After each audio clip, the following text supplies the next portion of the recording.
वमन धुति करने के टाइम अगर आप उकड़ू आसन में नहीं बैठ सकते हैं तो आप इस पोजीशन में भी बैठ सकते हो। एक पैर को नीचे किया, उसके बाद ऐसे भी आप बैठ के पानी पी सकते हो।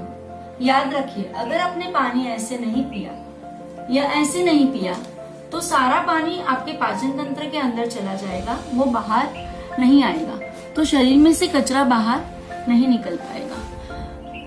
वमन धुति करने के टाइम पे कुछ सावधानियां बरतनी है, जैसे कि हमारे उंगली के नाखून कटे हुए न होने चाहिए। वमन धुति और कोई भी शुद्धिकरण की क्रिया हम ऑलवेज सुबह करनी चाहिए, जब हमने कुछ खाना नहीं खाया हो रात के बाद, उसके बाद ही वो करनी चाहिए। वमन धुति करने के लिए सबसे जरूरी है आप पीरियड्स में ना हो, आपको सर्दी जुकाम ना हो, आपको बुखार ना हो, उस टाइम करना बहुत जरूरी है। रात को अगर पित्त का खाना खाया है तो भी वमन धुति करते हुए संभालना चाहिए। वमन धुति अगर ज्यादा करोगे तो जो आपके स्फिंक्टर्स है, यहाँ के मसल्स, वो लूज हो जाएंगे, तो जब खाना खाएंगे तो वापस ऊपर आएगा। तो ये याद रखिए, शुरुआत में हफ्ते में 1 या 2 दिन कर सकते हो, फिर दूसरे हफ्ते 1 बार, फिर हर 15 दिन में 1 बार और महीने में 1 बार कर सकते हो। लगातार वमन धुति नहीं कर सकते, वो शाम को कभी नहीं कर सकते, क्योंकि कोई भी शुद्धिकरण की क्रिया होती है वो हम लोग नहाना जैसे सुबह नहाते हैं वैसे ही सुबह ही ये क्रियाएं कर लेनी चाहिए। अब हम देखेंगे उसके बेनिफिट्स क्या है। बेनिफिट सबसे ज्यादा तो ये है कि वो हमारे मेंटल लेवल को भी काफी रिलैक्स करता है, मेंटली स्ट्रेस होता है उसको भी रिलीज करता है। हमारी सारी इंद्रियों पे हठ योग में बताया है कि हमारी सारी इंद्रियों को ये कंट्रोल करता है। ये कंट्रोल होता है मेडुला ऑब्लांगेटा में से, और हमारी नर्वस जो क्रेनियल नर्व्स है उसमें से वेगस नर्व्स के थ्रू ये कंट्रोल होता है। तो हमारे माइंड को भी उतना ही स्टेबल करता है।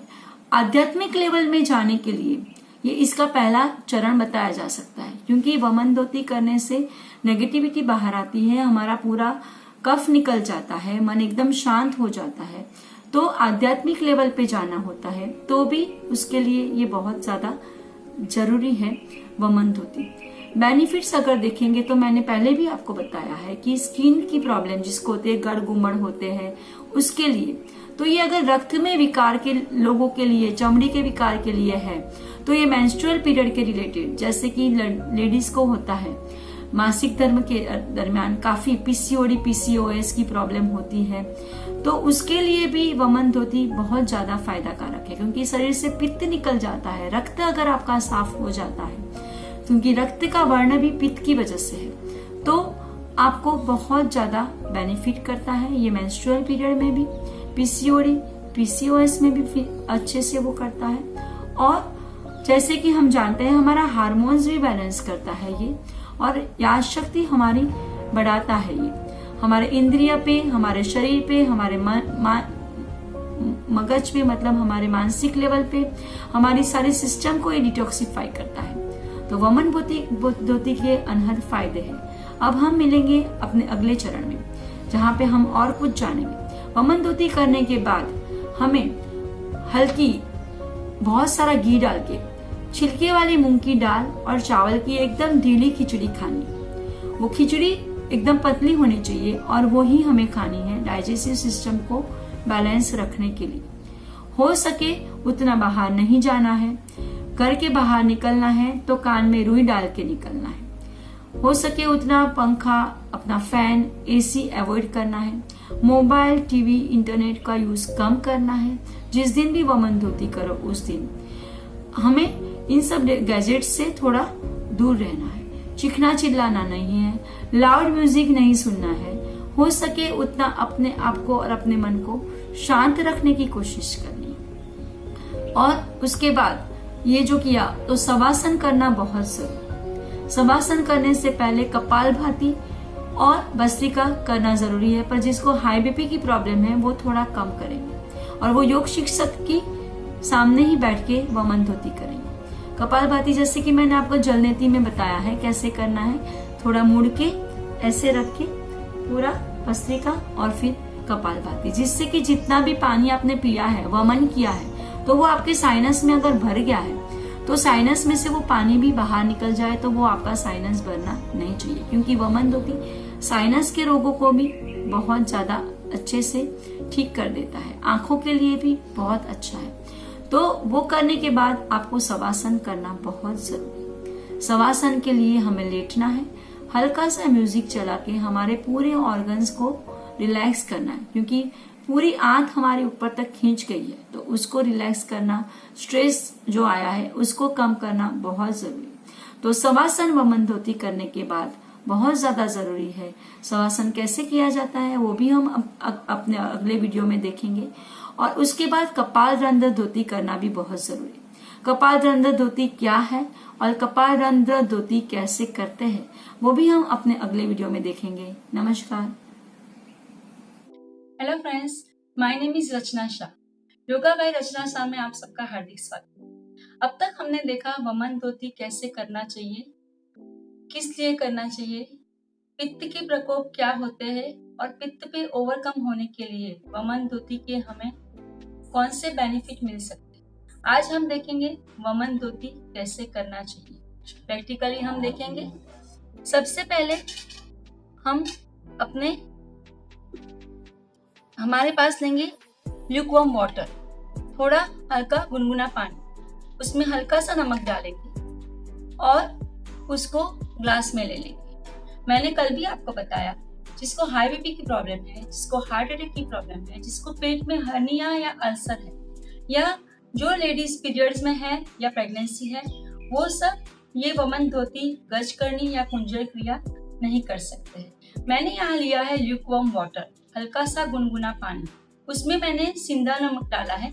आप सादा नमक भी डाल सकते हैं। नमक उतना डालो जितना अपने आंसू की खाराश होती है। ओके, आपने सबने अपने आंसू तो चखे ही होंगे। जिनको हाई बीपी की प्रॉब्लम है वो नमक नहीं डालेगा।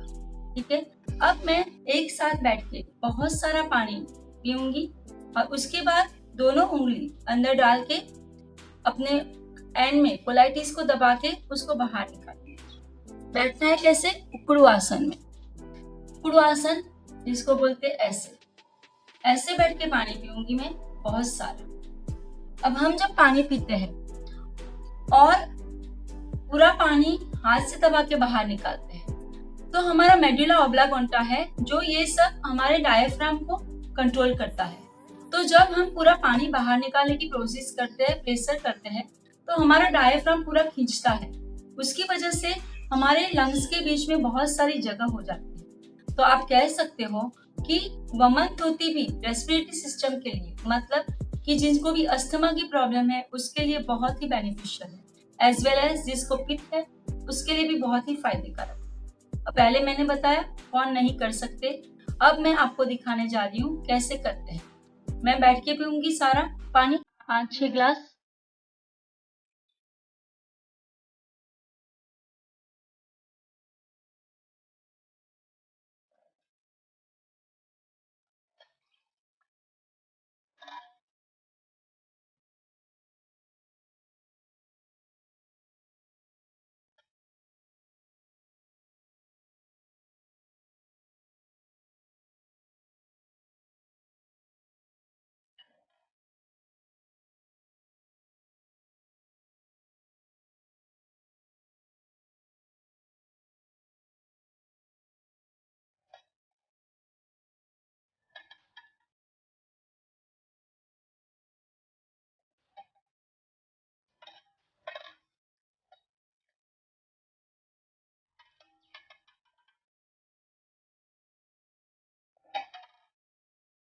उसके बाद आधे खड़े होना है, दोनों उंगलियों को मुंह में डालना है और पानी को बाहर निकालना।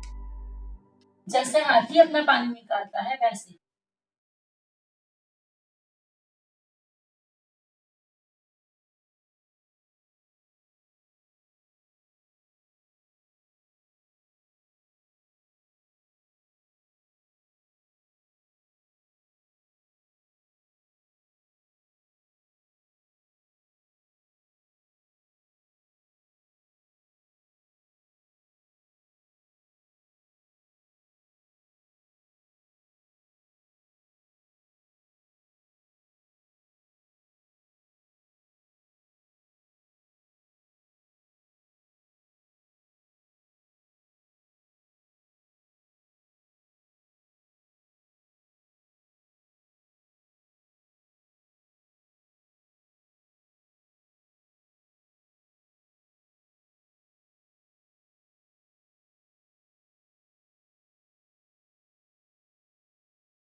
मैंने जितना पानी पिया है वो सारा पानी बाहर निकल गया है। आप देख सकते हो पानी बहुत सारा बाहर निकला है। और अगर आपके पानी पीछे से कड़वा लगे तो आप समझ लो आपकी पित्त प्रकृति। अगर पानी निकालते समय आपको पानी का टेस्ट खट्टा लगे तो समझ लो आपको वायु। और अगर आपका पानी कफ वाला निकलता है तो आप समझ लो आपको कफ की बीमारी है। जब तक आप उंगली डालोगे पानी पूरा बाहर निकलेगा। ट्राई करते रहना है कि पूरा पानी अपने शरीर में से बाहर निकल जाए। अगर नहीं निकलता तो चिंता मत कीजिए, वो बाथरूम के थ्रू निकल जाएगा। पर अगर आपको ऐसे लगे कि मुझे चक्कर आ रहे हैं या कुछ अच्छा फील नहीं हो रहा है तो भी कोई बात नहीं, बाद में सब कुछ ठीक हो जाएगा। ओके मित्रों, और इसके फायदे हम देखेंगे अपने अगले वीडियो में। नमस्कार मित्रों, योगा बाय रचना शाह में आपका हार्दिक स्वागत।